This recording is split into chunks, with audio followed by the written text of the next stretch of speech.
Hey everybody, this is an Alexander Technique pre-singing warm-up for you. It's going to focus more on getting your upper body to stop weighing down on your rib cage, which then as a singer, if you try to breathe, you get a lot of this action and not the right expansion and elongation of the spine that we want. So do this every day would be great.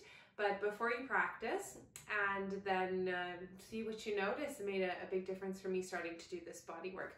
What you'll need is a book, and I'm going to tell you a little bit about what you want that to look like here on the table now. Okay guys, so I'm here on a Alexander Technique table, but you can do this on the ground, on a yoga mat, even on your carpet. Make sure you find a book to go under your head that allows your neck to be open and free through here. You don't want a book to be too tall that it's pushing you down like that, and you don't want it to be so short that your head is like this. We really want to feel like the book allows our spine to have a full extension of its length. So because this video is really going to target how we open our chest, we're just going to place our feet into semi-supine. So you're going to have them here on the ground, flat feet. And we'll take a minute just to go through the full AT directions and then get into more of the upper body. So allow the neck to be free. Neck to be free, for the head to come forward and out, to allow the back to lengthen and widen in all directions. Think of your weight up and off of the ankles, knees away from the hips, and up and out through the armpits for the widening of the upper part of the back. Now I like to just check in really quickly here if I feel the bottom of both of my feet evenly in contact with the floor. And if you don't, that's okay. Never just adjust yourself for the sake of adjusting, because we're always dealing with faulty sensory perception. So if they're not fully on the ground, that's just something to clock, that maybe you want to do another video that is more focusing on lower body and full body. For now, we're just going to think about the distance between your big toe, the tip of your big toe, to the back of your heel. Think of the distance from the tip of your second big toe, not sure if that has a name, to the back of your heel. Really tracing along the full length of the bottom of your foot when you make that measurement. The length from the tip of your middle toe to the back of your heel. Your fourth toe from the tip to the back of the heel. And your baby toe from the tip all the way to the back of the heel. And as you do these, if you feel anything want to kind of release and adjust, you can allow that. We just don't want to manipulate anything on our own. Allow the neck to be free. Neck to be free, for the head to come forward and out, away from the base of the spine. To allow the back to lengthen and widen in all directions. Just take one big inhale here, and we're going to use it as an observation breath. So breathe in a nice big breath as if you were going to sing, and notice, where do you feel get tight? Maybe you feel the back of your neck wants to grab, maybe you feel like your breath can't get lower than your chest, maybe you feel your abs tighten, whatever it is, just notice that for yourself. And we will check in at the end and see if you notice any difference of what it feels like to breathe. So when I start working on my upper body on the table like this, I really like to start just by bringing into my mind's map of my body the back of the shoulder blades, because when we use our arms throughout the day, we often are using the muscles here through our neck, and the scalene muscles as well are really involved. And what we want to do is teach our body that actually every time I reach out my arm, I use my arm, it's coming from its point d'appui, which is the back of the shoulder blade. And the more we can develop that relationship from your arm, your hands to the back of your shoulder blade, the more you're going to be able to access all those beautiful muscles down your back when you sing and you need more power, more expansion.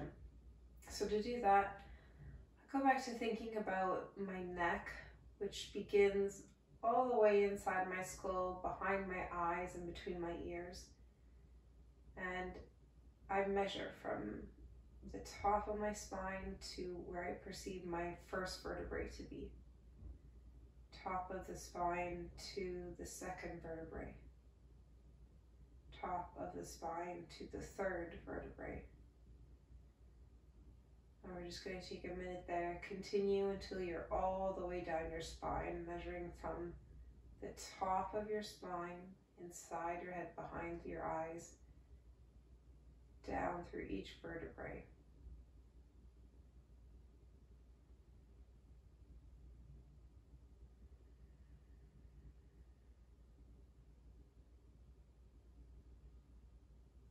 And as you do this check-in, could you release any tension in your fingers? Are you holding in your fingers?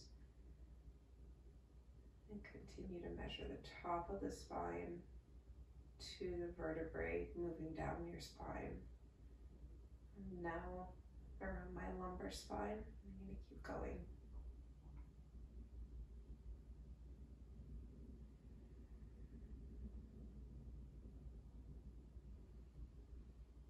So the last one I measure is from the top of my spine down to my tailbone, essentially, because I want to teach my body that my neck is not just the short part I can physically see with my eyes, but it's actually one and the same with my spine. My neck and my spine are extensions of one another. And when I think of that distance from the top of my spine all the way down the full length of my back, which now my brain has an understanding of just how long that is. And then when I think about allowing the neck to be free, I'm really thinking about allowing it to be free from the base of my spine. And take a couple breaths here, and before you inhale, remeasure that top of the spine to the tailbone, and remeasure it again when you're at the top of your inhale and about to exhale. So know the distance of your spine, neck, and re-know the distance from the top of the spine to the tailbone. We'll do two more like that. Top of the spine to the tailbone, breathe in. Top of the spine to the tailbone, breathe out.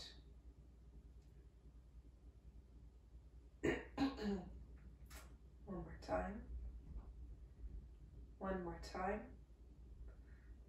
Know the top of your spine, inside your head, behind your eyes, and between your ears to your tailbone. Top of the spine all the way to the tailbone continues to lengthen and widen as you exhale. And let's do it one more time. Check in with your fingers. Could you release 1% more tension if there's any there in your fingers, through your hands, through your wrist? Measure your neck, spine. And again, measure from the top of the spine down to the tailbone. Continues to lengthen and widen as you exhale. So the next thing I like to do is I have my spine and my mind, but I want to really allow my shoulder blades to take up all of their width and their length. So allow your neck to be free, for the head to come forward and out, to allow the back to lengthen and widen in all directions. Take your mind up through your armpit and know that the shoulder girdle is separate from your rib cage. So if you start by really seeing your rib cage through the front, through the sides, and especially the back of your rib cage, see where your lungs are in your body, and now see that beautiful width all behind your lungs, your full rib cage expanding around your body. And just take a breath in and out here while keeping that back side of your rib cage in your mind's eye. Now that we know our rib cage, you know that it is not the same bone and musculature as your shoulder. So the points of your shoulders that you can see when you look in the mirror, we're going to forget about those. That's just an unimportant physical feature. We're actually interested in the shoulder as it exists in the shoulder blade. So take your mind into your armpit on, let's do the left side first, and see where your rib cage curves around through your body. And think of how Barbie dolls, when we were kids, you know, if you pulled the arm off, you could stick it back into that socket. So it's really like your torso rib cage is its own width and length, and then the arm and the shoulder girdle is separate from that. So if you could take your mind up under your shoulder blade in the back, feel its contact with the table, and give it permission to take its space away from the rib cage. As if I could put my hand up against the side of your rib cage all the way under your armpit and massage that open, so that our shoulders are not being lazy and resting on our rib cage. And just keep going through that area with your mind. We'll do a few breaths here. See each rib individually. See the distance between each rib. You could allow that to release, to take up its full space.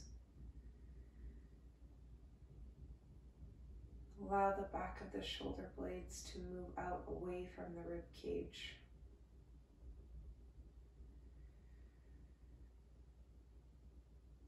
See the back of your rib cage curving all the way around and meeting up in the front, and you exist in the center of that. And re-measure the top of your spine all the way down to your tailbone. And we'll do the same thing on the right hand side. So see your rib cage coming all the way up and meeting with the collarbone. See each rib individually and the space in between each rib. And just allow it to take its own width and lengthening. Between every rib we have a little space. Just invite it to be free.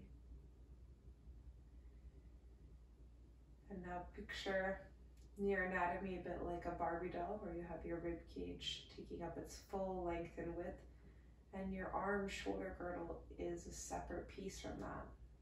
So I'm taking my hand, imagine it running all up along the side of your right side of your rib cage, under your armpits, still grazing the rib cage, and then getting in between your rib cage and the shoulder girdle and massaging open that space. And see the back side of your rib cage. The more space you find between the shoulder girdle and the rib cage, the more broad you may feel your shoulders become on the table. Release any tension in your fingers, release any tension in your feet. See your weight up and off of the ankles, knees away from the hips. And allow the neck to be free from the top of the spine all the way down to the tailbone. See that. Allow your whole neck, your spine neck to be free. To allow the head to come forward and out. To allow the back to lengthen and widen. Take a deep breath in. Renew that measurement of the top of your spine, which is the top of your neck, to the bottom of the spine, and exhale, it continues to lengthen and widen. 2 more.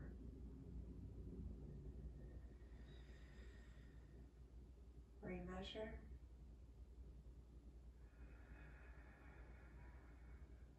Remeasure.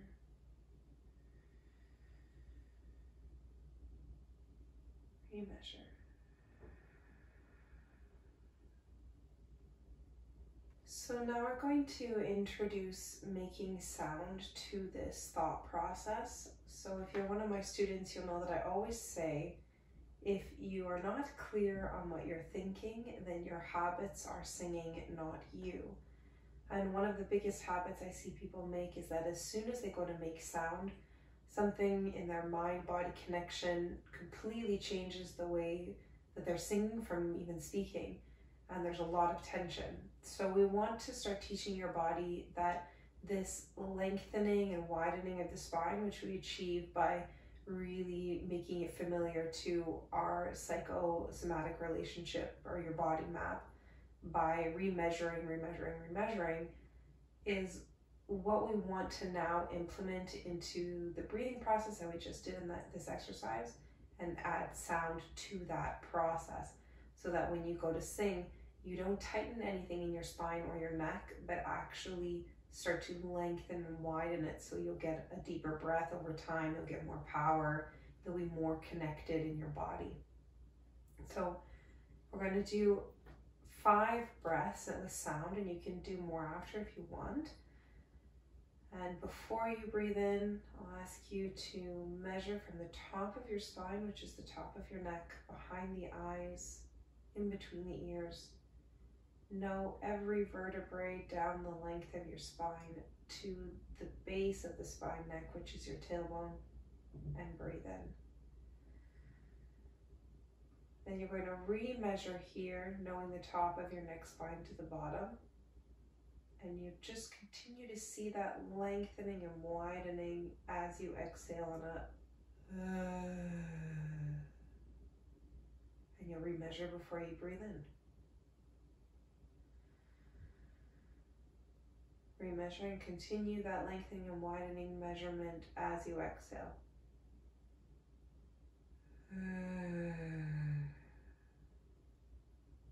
Re-measure.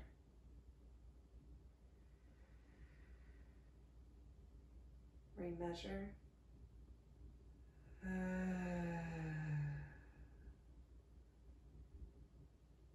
Re-measure.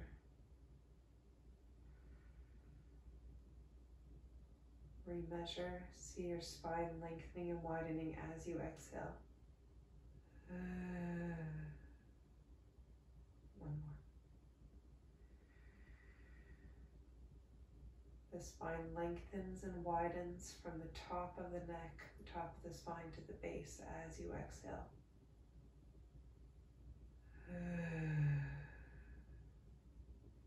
Check in if your thighs are tight. Could you release 1% more there? Don't shake them or anything. Everyone always wants to shake them. Just go in with your mind and say, could I release a little bit there? And releasing your fingertips. Do one more. Measure your next spine. Re-measure, see it lengthening and widening from the top to your tailbone as you exhale.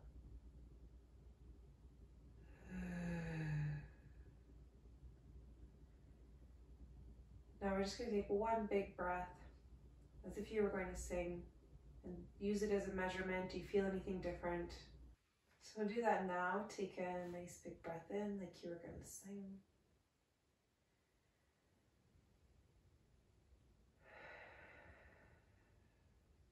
You may not notice a difference, especially if this is your first experience with AT, or if you haven't worked with a teacher, but for me, I noticed at that first breath that there was something in the back of my neck tightening a bit on the inhale, and now I have more of a sensation that my back is making space for the breath, and I definitely don't feel my neck tightening.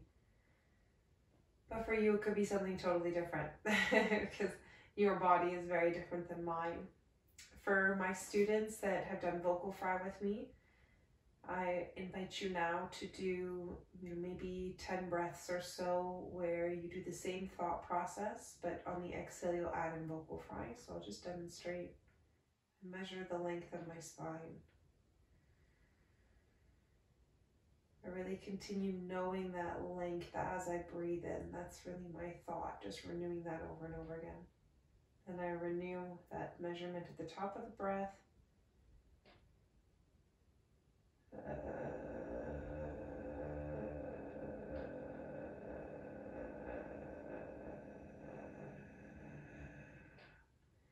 my thought there as I'm exhaling is I'm just continuing to see my spine lengthening and widening. Really think up and out through the back of your shoulder blades so those can really release into the surface below you. And for that vocal fry, a reminder that it's not made by tightening through your throat, but if you have a hard time getting it, just do the breath and try to turn the breath into vocal fry. So that would be like,